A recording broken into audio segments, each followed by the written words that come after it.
Welcome to the Door Chronicles. I find myself on a journey just like everyone else.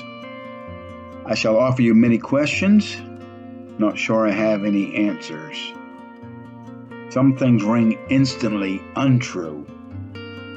Some bother my senses, causing my flight or fight instinct to surface. A multitude of stories excite and intrigue me. Over the last year or two, I have found myself drawn to the teachings of the Druids, and through a long-lost cousin, discovered my Welsh ancestors had such storied lives that the bard himself mentioned one in his work, Henry V. I shall now, with the permission of the author, read a few excerpts from The Druid Mysteries by Philip Carr Gomm. Somewhere in everyone's heart there is a dream trying to be born. But when we look at the world around us, it often seems as if collectively we have created a nightmare.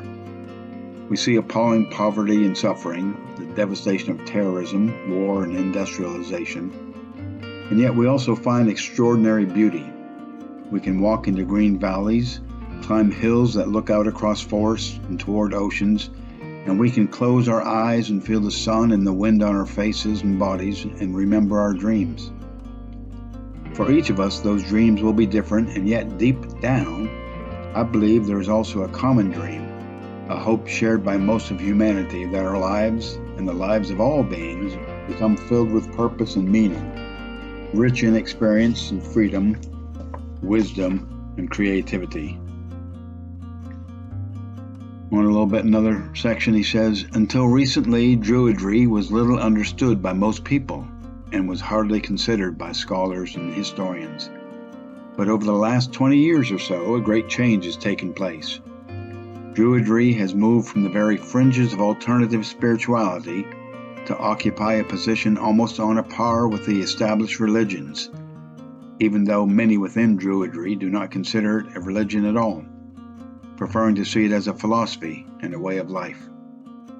The reason for this change is clear. As the 20th century drew to a close, more and more people became aware of the extent to which we were destroying the earth, and sought spiritual ways which reverenced the earth and nature. Druidry celebrates the natural world, and rather than focusing on how to transcend our physical existence, it focuses on celebrating our life on earth and on encouraging our creativity, helping the bard within us to sing the song of our hearts and souls.